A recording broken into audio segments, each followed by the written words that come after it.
لا تبحث عن أخلاق الرجال في المساجد، لا تبحث عن أخلاق الرجال في ساحات العبادات والذكر، ولكن ابحث عن أخلاق الرجال في تعاطي الحقوق فيما بينهم، ابحث عن أخلاق الرجال في الميراث، ابحث عن أخلاق الرجال في التعامل بالدرهم والدينار، ابحث عن أخلاق الرجال في البيع والشراء، ابحث عن أخلاق الرجال في المصاهرة. أي رجل هذا؟ تقرؤون القرآن؟ أي قرآن تقرؤونه؟ وأي صلاة تصلونها؟ إذا عرفت أخلاق الرجال فاعرفها في المصاهرة.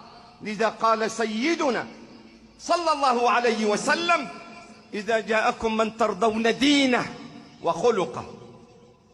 ولم يقل دينه فقط، بل قال خلقه، فليس كل من يصلي على خلق، وليس كل من تلا القرآن على خلق، وليس كل من حج أو اعتمر على خلق.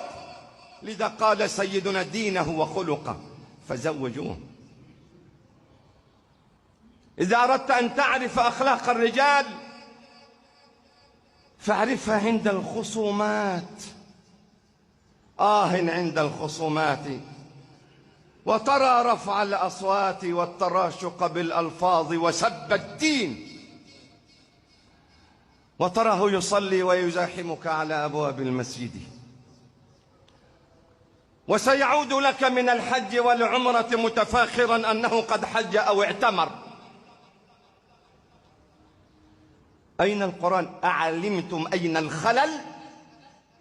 أفلا يتدبرون القرآن أم على قلوب أقفالها؟ أفلا يتدبرون القرآن أم على قلوب أقفالها؟ إذا أردتم أن تعرفوا أخلاق الرجال فاعرفوها في هذا الحديث الذي قاله النبي صلى الله عليه وسلم: اضمنوا لي 6 من أنفسكم أضمن لكم الجنة.